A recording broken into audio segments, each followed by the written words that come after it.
ಇನ್ನು ನೆಕ್ಸ್ಟ್ ಡಿ.ಕೆ. ಶಿವಕುಮಾರ್ ಅವರು ಪ್ರಮಾಣ ವಚನವನ್ನ ಸ್ವೀಕಾರ ಮಾಡೋದು ಯಾವಾಗ ಅನ್ನುವಂತ ಒಂದು ಕುತೂಹಲ ಇತ್ತು. ಈ ಹಿಂದೆ ಸೋಮವಾರ 1ನೇ ತಾರೀಕು ಅಂತಿತ್ತು, ಆದರೆ ಇವಾಗ ದಿನಾಂಕವನ್ನ ಬದಲು ಮಾಡಲಾಗಿದೆಯಾ? ಹಾಗಾದ್ರೆ ಸೋಮವಾರ ನಡೆಯಲ್ವಾ ಡಿ.ಕೆ. ಶಿವಕುಮಾರ್ ಅವರ ಪದಗ್ರಹಣ? ಸೋಮವಾರ ಅಂದ್ರೆ ಜೂನ್ 1ನೇ ತಾರೀಕು ಪ್ರಮಾಣ ವಚನವನ್ನ ಸ್ವೀಕಾರ ಮಾಡಬೇಕಾಗಿತ್ತು. ಅದು ಈಗ ಜೂನ್ 5ಕ್ಕೆ ಪೋಸ್ಟ್ಪೋನ್ ಆಗಿದೆ ಅನ್ನೋ ವಿಚಾರ ಕನ್ಫರ್ಮ್ ಆಗಿಲ್ಲ. ವಿಚಾರಗಳು ಹೊರಗೆ ಬರ್ತಾ ಇದೆ. ಕಾರಣ ನೊಡವಿನಕೆರೆ ಅಜ್ಜಯ್ಯ ಸಲಹೆಯ ಮೇರೆಗೆ ದಿನಾಂಕವನ್ನ ಬದಲು ಮಾಡೋದಕ್ಕೆ ಚಿಂತನೆ ನಡೆಸ್ತಾ ಇದ್ದಾರೆ. ಡಿ.ಕೆ. ಶಿವಕುಮಾರ್ ಅವರ ಜಾತಕದ ಪ್ರಕಾರ ಜೂನ್ 5 ಅದೃಷ್ಟದ ದಿನ. ಅದಕ್ಕೆ ಅವತ್ತೇ ಪ್ರಮಾಣ ವಚನವನ್ನ ಸ್ವೀಕಾರ ಮಾಡೋದಕ್ಕೆ ಸಲಹೆ ಸಿಕ್ಕಿದೆ ಅವರಿಗೆ. ಡಿ.ಕೆ. ಶಿವಕುಮಾರ್ ಅವರ ಆರಾಧ್ಯ ದೈವ ನೊಡವಿನಕೆರೆ ಅಜ್ಜಯ್ಯನ ಸಲಹೆಯನ್ನ ಡಿ.ಕೆ. ಶಿವಕುಮಾರ್ ಅವರು ಸ್ವೀಕರಿಸಿ 5ನೇ ತಾರೀಕೆ ಪ್ರಮಾಣ ವಚನವನ್ನ ಮುಂದೂಡ್ತಾರಾ ಅನ್ನೋದನ್ನು ಕಾದ್ ನೋಡಬೇಕು. ಕನ್ಫರ್ಮ್ ಅಂತೂ ಆಗಿಲ್ಲ ಇನ್ನ, ಯಾಕೆಂದ್ರೆ ಇವತ್ತು CLP ಮೀಟಿಂಗ್ ನಡೆಯುತ್ತಲ್ಲ, CLP ಮೀಟಿಂಗ್ನಲ್ಲೂ ಕೂಡ ಇದ್ರ ಬಗ್ಗೆ ಚರ್ಚೆ ಆಗುತ್ತೆ. ಪ್ರಮಾಣ ವಚನದ ದಿನಾಂಕ ಯಾವಾಗ ಅಂತ ಕೇಳಿದಾಗ ಜೂನ್ 5ನೇ ತಾರೀಕು ಅಂತಂದ್ರೆ ಮೋಸ್ಟ್ ಪ್ರಾಬಬ್ಲಿ ಹೈಕಮಾಂಡ್ ನಾಯಕರು ಒಂದು ವಾರ ಡಿಲೇ ಆಗುತ್ತಲ್ಲ ಅನ್ನೋ ವಿಚಾರವನ್ನು ಮುಂದಿಡಬಹುದೇನೋ ಗೊತ್ತಿಲ್ಲ.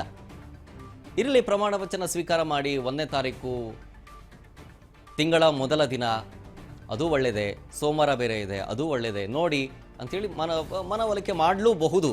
ಅಥವಾ ಅದಕ್ಕೆ ಡಿ.ಕೆ. ಶಿವಕುಮಾರ್ ಒಪ್ಪದೇನೆ ಜೂನ್ 5ನೇ ತಾರೀಕೆ ಇಟ್ಕೊಳ್ಳೋಣ ಅಂತ ಹೇಳಿದ್ರು ಹೇಳಬಹುದು, ಗೊತ್ತಿಲ್ಲ. ಅದು ಅವರಿಬ್ಬರ ನಡುವೆ ಆಗುವಂಥ ಮಾತುಕತೆ, ಅದರಲ್ಲಿ ಏನು ಡಿಸೈಡ್ ಆಗುತ್ತೆ ಅನ್ನೋದನ್ನು ಸಂಜೆ ಕಾದು ನೋಡಬೇಕಾಗುತ್ತೆ. ಮೋಸ್ಟ್ ಪ್ರಾಬಬ್ಲಿ ಸಂಜೆ CLP ಮೀಟಿಂಗ್ ಆದ ನಂತರ ಅನೌನ್ಸ್ ಆಗಬಹುದು. ಈಗ ಆಲ್ರೆಡಿ ಕೆ.ಸಿ. ವೇಣುಗೋಪಾಲ್ ಮತ್ತು ಸುರ್ಜೇವಾಲಾ ಅವರು ಬೆಂಗಳೂರು ಬಂದಿದ್ದಾರೆ. ಅವ್ರ ಜೊತೆಗೆ K.H. ಮುನಿಯಪ್ಪನವರು ಕೂಡ ಬಂದದ್ದನ್ನು ನಾವು ಗಮನಿಸಿದ್ವಿ. ಯಾಕೆಂದರೆ ಹೈಕಮಾಂಡ್ ನಾಯಕರನ್ನು ಭೇಟಿ ಮಾಡೋದಕ್ಕೆ ಒಂದಷ್ಟು ಜನ ಸಿದ್ದು ಸಂಪುಟದಲ್ಲಿದ್ದಂಥ ಸಚಿವರೆಲ್ಲರೂ ಡೆಲ್ಲಿಗೆ ಹಾರಿದ್ರು. ಹೈಕಮಾಂಡ್ ಮಟ್ಟದಲ್ಲಿ ಲಾಬಿ ನಡೆಸೋದಕ್ಕೆ, ತಮ್ಮ ಸಚಿವ ಸ್ಥಾನವನ್ನು ಮುಂದುವರಿಸಬೇಕು ಡಿ.ಕೆ. ಸಂಪುಟದಲ್ಲಿ ಅನ್ನುವಂಥ ಬೇಡಿಕೆಯನ್ನು ನೀಡೋದಕ್ಕೂ ಹೋಗಿದ್ರು. ಹಾಗಾಗಿ ಈ ಸಂಚೆ ನಡೆಯುವಂಥ ಈ ಒಂದು CLP ಮೀಟಿಂಗ್ನಲ್ಲಿ ಯಾವ ರೀತಿಯಾದಂತಹ ಬೆಳವಣಿಗೆಗಳಾಗುತ್ತೆ, ಹೈಡ್ರಾಮಾಗಳೇನಾದರೂ ಕ್ರಿಯೇಟ್ ಆಗುತ್ತಾ ಅಥವಾ ರೆಬಲ್ ಆಗೋ ಸಾಧ್ಯತೆ ಇದೆಯಾ ಅನ್ನೋದಾದರೆ ಅದಕ್ಕೂ ಉತ್ತರ ಸ್ಪಷ್ಟವಾಗಿಲ್ಲ. ಆದರೂ ಆಗಬಹುದು, ಆಗದೇನೂ ಇರಬಹುದು.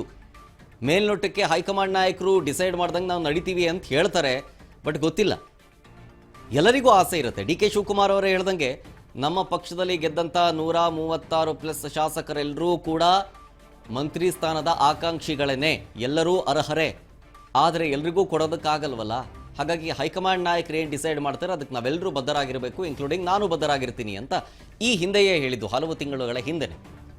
ಅದನ್ನು ಹೇಳಿ ಇನ್ನೊಂದು ಮಾತು ಹೇಳಿದರು, ನನ್ನ ಸಚಿವ ಸ್ಥಾನವನ್ನು ತೆಗೆದು ನಾನು ಮಂತ್ರಿ ಆಗಬೇಡಿ, ನೀವು ರಿಸೈನ್ ಮಾಡಿ ಅಂದರೆ ನಾನು ರಿಸೈನ್ ಮಾಡ್ತೀನಿ, ನನ್ನದು ಕೊಕ್ಕೆ ಇದೆ. ಸಾಮಾನ್ಯ ಕಾರ್ಯಕರ್ತನಾಗ ನಾನು ಕೆಲಸ ಮಾಡಿಕೊಂಡು ಕೂಡ ಹೋಗ್ತೀನಿ. ತಮ್ಮ ಲಾಯಲ್ಟಿ ಪ್ರದರ್ಶನವನ್ನು ಡಿ.ಕೆ. ಶಿವಕುಮಾರ್ ಅವರು ಈ ಹಿಂದೆಯೂ ಕೂಡ ಮಾಡಿದ್ರು. ಡೀಟೇಲ್ಸ್ ಕೊಡ್ತಾರೆ ಇನ್ನಷ್ಟು ನಮ್ಮ ಪ್ರತಿನಿಧಿ ಬಸವರಾಜ್ ಫೋನ್ ಸಂಪರ್ಕದಲ್ಲಿ. ಬಸವರಾಜ್, ಒಂದು ಕಡೆ ಸೋಮವಾರವೇ ಪದಗ್ರಹಣ ಮಾಡ್ತಾರೆ ಡಿ.ಕೆ. ಶಿವಕುಮಾರ್ ಅನ್ನೋ ಮಾತಿತ್ತು. ಈಗ ಅಜ್ಜಯ್ಯನ ಸಲಹೆ ಮೇರೆಗೆ ಜೂನ್ 5ಕ್ಕೆ ಪೋಸ್ಟ್ಪೋನ್ ಮಾಡ್ತಾರಾ? ಇದಕ್ಕೆ ಹೈಕಮಾಂಡ್ ನಾಯಕರು ಒಪ್ಕೊಳ್ತಾರಾ? ಡಿಲೇ ಆಗಲ್ವಾ? ಅದು ಒಂದು ವಾರ ಡಿಲೇ ಆಗಲ್ವಾ? ಸಮಸ್ಯೆ ಆಗಲ್ವಾ? ಶರತ್, ಡಿ.ಕೆ. ಶಿವಕುಮಾರ್ ಅವರ ಒಂದು CM ಪದಗ್ರಹಣ ಕಾರ್ಯಕ್ರಮ ಏನಿತ್ತು, ಸೋಮವಾರ ಬಹುತೇಕವಾಗಿ ನಿಗದಿ ಆಗಿತ್ತು ಅನ್ನುವಂಥದ್ದು ಕೂಡ ಡಿ.ಕೆ. ಶಿವಕುಮಾರ್ ಅವರ ಆಪ್ತ ಮೂಲಗಳಿಂದಲೂ ಕೂಡ ಮಾಹಿತಿ ಇತ್ತು. ಆದ್ರೆ ಇದೀಗ ಆ ಒಂದು ಸೋಮವಾರ ದಿನ ನಡಿಬೇಕಾಗಿರ್ತಕ್ಕಂತಹ ಪದಗ್ರಹಣ ಕಾರ್ಯಕ್ರಮ ಪೋಸ್ಟ್ಪೋನ್ ಆಗಿದೆ, ಇನ್ನೂ ಕೂಡ ದಿನಾಂಕ ನಿಗದಿ ಆಗಿಲ್ಲ ಅನ್ನುವಂತಹ ಮಾಹಿತಿ ಕೂಡ ನಮಗೆ ಸಿಗ್ತಾ ಇದೆ. ಪ್ರಮುಖವಾಗಿ 3-4 ದಿನಾಂಕವನ್ನ ಡಿ.ಕೆ. ಶಿವಕುಮಾರ್ ಅವರು ಅವರ ಆಪ್ತ ಜ್ಯೋತಿಷ್ಯಗಳಿಂದ ಮತ್ತೆ ಅವರ ಆರಾಧ್ಯ ದೈವ ಆಗಿರ್ತಕ್ಕಂಥ ಅಜ್ಜಯ್ಯನವರಿಂದಲೂ ಕೂಡ ಪಡೆದುಕೊಂಡಿದ್ದಾರೆ ಅನ್ನುವಂಥದ್ದು. ಅವರು ನೀಡಿರ್ತಕ್ಕಂತಹ ದಿನಾಂಕದಂದೇ ಅವರು CM ಆಗಿ ಪದಗ್ರಹಣ ಒಂದು ಕಾರ್ಯಕ್ರಮ ಆಯೋಜನೆ ಮಾಡಬೇಕು ಅನ್ನುವಂತ ನಿಟ್ಟಿನಲ್ಲಿ ಕೂಡ ಡಿ.ಕೆ. ಶಿವಕುಮಾರ್ ಅವರು ಮುಂದಾಗ್ತಾ ಇದ್ದಾರೆ. ಈಗಾಗಲೇ ಅಜ್ಜಯ್ಯನ ಒಂದು ಯಾವತ್ತು ಒಂದು ಪದಗ್ರಹಣ ಕಾರ್ಯಕ್ರಮ ಮಾಡಬೇಕು ಅನ್ನುವಂತ ನಿಟ್ಟಿನಲ್ಲಿ ಕೂಡ ಅವರ ಜೊತೆ ಕೂಡ ಚರ್ಚೆ ನಡೆಸಿದ್ದಾರೆ ಅನ್ನುವಂಥದ್ದು. ಅವರು ಒಂದು 3-4 ದಿನಾಂಕಗಳನ್ನು ಕೂಡ ಕೊಟ್ಟಿರ್ತಕ್ಕಂಥದ್ದು. ಪ್ರಮುಖವಾಗಿ ಈಗಾಗಲೇ 3ನೇ ತಾರೀಕು ಮತ್ತೆ 5ನೇ ತಾರೀಕು ಕೂಡ ಕೊಟ್ಟಿದ್ದಾರೆ ಅನ್ನುವಂಥದ್ದು. ಜೂನ್ 1ನೇ ತಾರೀಕು ಕೂಡ ಇತ್ತು. ಆದ್ರೆ ಅದು 1ನೇ ತಾರೀಕು ಒಂದ್ ಕಡೆ ಬಹುತೇಕವಾಗಿ ಅವತ್ತು ಪದಗ್ರಹಣ ಕಾರ್ಯಕ್ರಮ ನಡೆದೇ ಇರ್ಬೋದು. ಆದ್ರೆ 3ನೇ ತಾರೀಕು ಅಥವಾ 5ನೇ ತಾರೀಕು ಕೂಡ ಈ ಎರಡು ದಿನಾಂಕಗಳಲ್ಲಿ ಕೂಡ ಪದಗ್ರಹಣ ಕಾರ್ಯಕ್ರಮ ನಡೆಯುವಂತದ್ದು. ಪ್ರಮುಖವಾಗಿ ಬಹುತೇಕವಾಗಿ 5ನೇ ತಾರೀಕು ನಡೆಯುವಂತ ಎಲ್ಲಾ ಸಾಧ್ಯತೆ ಕೂಡ ಇದೆ. ಯಾಕಂತಂದ್ರೆ ಶರತ್ ಅವರ ಆಪ್ತ ಜ್ಯೋತಿಷ್ಯಗಳು ಕೂಡ ಹೇಳಿರುವಂತ ಪ್ರಕಾರವಾಗಿ 5ನೇ ತಾರೀಕು ಶುಭ ದಿನ ಇದೆ ಅನ್ನುವಂಥದ್ದು. ಡಿ.ಕೆ. ಶಿವಕುಮಾರ್ ಅವರು ಏನೇ ಒಂದು ಕಾರ್ಯಕ್ರಮ ಆಗಿರ್ಬೋದು, ಅವರ ಒಂದು ಮುಂದಿನ ಹೆಜ್ಜೆ ಆಗಿರ್ಬೋದು ಇಡುವಂತ ಸಂದರ್ಭದಲ್ಲಿ ಆಪ್ತ ಜ್ಯೋತಿಷ್ಯಗಳ ಮಾತು ಮತ್ತೆ ಅವರ ಆರಾಧ್ಯ ದೈವ ಆಗಿರ್ತಕ್ಕಂತ ಅಜ್ಜಯ್ಯನವರ ಮಾತು ಕೇಳಿ ಅವರು ಮುಂದುವರಿಯೋದು. ಹಾಗಾಗಿ ಇದೀಗ ಅವರು ಕೊಟ್ಟಂತಹ ದಿನದಂದೇ ಅವರು ಸಿಎಂ ಆಗಿ ಪ್ರಮಾಣ ವಚನ ಸ್ವೀಕಾರ ಮಾಡುವಂತದ್ದು. ಈ ಒಂದು ನಿಟ್ಟಿನಲ್ಲಿ ತಡವಾಗಬಹುದು, ಆದ್ರೆ ತಡವಾದ್ರೂ ಸಹಿತ ರಾಜ್ಯದ ಚುಕ್ಕಾನೆ ಹಿಡಿಯುವಂತಹ ದಿನ ಒಂದು ಶುಭ ಗಳಿಗೆ ಆಗ್ಲಿ ಅನ್ನುವಂತ ನಿಟ್ಟಿನಲ್ಲಿ ಕೂಡ ಡಿ.ಕೆ. ಶಿವಕುಮಾರ್ ಅವರ ಲೆಕ್ಕಾಚಾರ ಮತ್ತೆ ಅವರ ಆಪ್ತರು ಕೂಡ ಅದೇ ರೀತಿಯಾಗಿರ್ತಕ್ಕಂಥ ಅಭಿಪ್ರಾಯ ಕೂಡ ಇರುವಂತದ್ದು.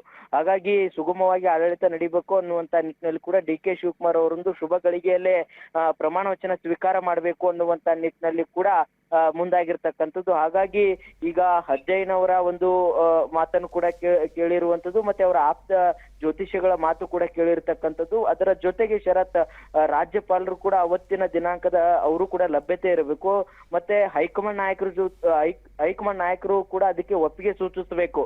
ಅಂದು ಅವರು ಒಂದು ಸಿಎಂ ಆಗಿ ಪ್ರಮಾಣ ವಚನ ಸ್ವೀಕಾರ ಕಾರ್ಯಕ್ರಮವನ್ನು ಕೂಡ ಇಟ್ಕೊಳ್ಳಿದ್ದಾರೆ. ಶರತ್, ಥ್ಯಾಂಕ್ ಯು ಬಸವರಾಜ್ ಡೀಟೇಲ್ಸ್ಗಾಗಿ.